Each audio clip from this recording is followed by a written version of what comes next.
இரண்டாவது, இந்த முக்காடு எதற்கு அடையாளமா இருக்கு அப்படின்னா, 2 கொரிந்தியரின் புஸ்தகம் 3ஆம் அதிகாரம் 13ஆம் வசனத்தை வாசிங்க.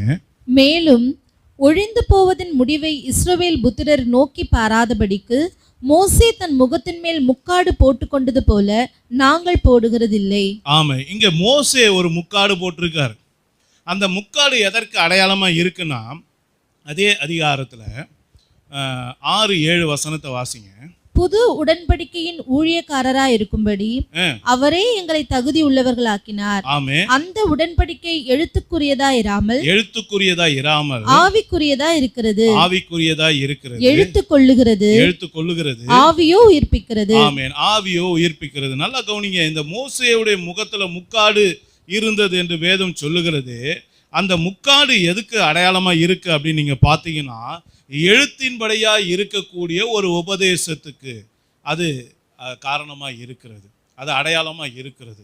என் அருமையான தேவனுடைய பிள்ளைகளே, அந்த எழுத்து படியா இருக்கக்கூடிய உபதேசம், அந்த முக்காடு அந்த மோசேக்குள்ள இருந்தது போல இஸ்ரவேல் ஜனங்களுக்குள்ள இருந்தது வரைக்கும் அவங்களால இயேசு கிறிஸ்துவை அறிந்து கொள்ளவே முடியல. இயேசு கிறிஸ்து தான் யெகோவா தேவன் என்பதை அறிந்து கொள்ள முடியல. இயேசு கிறிஸ்து தான் மேசியா என்பதை அறிந்து கொள்ள முடியல. இயேசு தான் கிறிஸ்து என்பதை அறிந்து கொள்ள முடியல.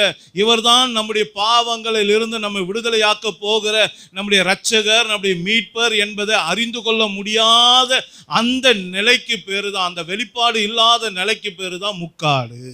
நல்லா கவனிச்சுங்க. இப்போ மோசேயோட முகத்துல இருந்த முக்காடு எப்படிப்பட்டதுன்னா, அது ஒழிந்து போகிறது. அப்போ ஆண்டவர் என்ன பண்ண, ஒரு காலம் வரைக்கும் அதை டெம்பரவரியா வச்சிருக்காரு.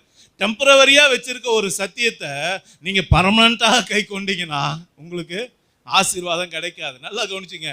ஆண்டவர் அது நிழல். பழைய ஏற்பாடு எப்படி நிழல், புதிய ஏற்பாடு ஒரிஜினல். பழைய ஏற்பாட்டில் இருக்க பலிகள், தேவ ஆலயம், இதெல்லாம் எதற்கு அடையாளமா இருக்கு? பரலோகத்தினுடைய சாயலுக்கு அது அடையாளமா இருக்கு. ஆண்டவர் மோசேகிட்ட சொன்னார், ஆசரிப்பு கூடாரத்தை உண்டாக்கும் போது என்ன சொன்னார்? மலையிலே உனக்கு காண்பிக்கப்பட்ட பிரகாரமா நீ என்ன பண்ணணும்?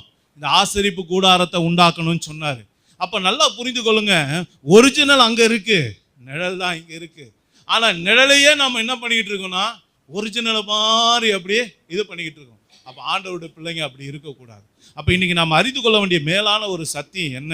அருமையான தேவனுடைய பிள்ளைகளை, ஒரு காலகட்டம் வரைக்கும் கர்த்தர் இந்த உலகத்துல ஒவ்வொரு சத்தியத்தை வெளிப்படுத்திக்கிட்டே வரார்.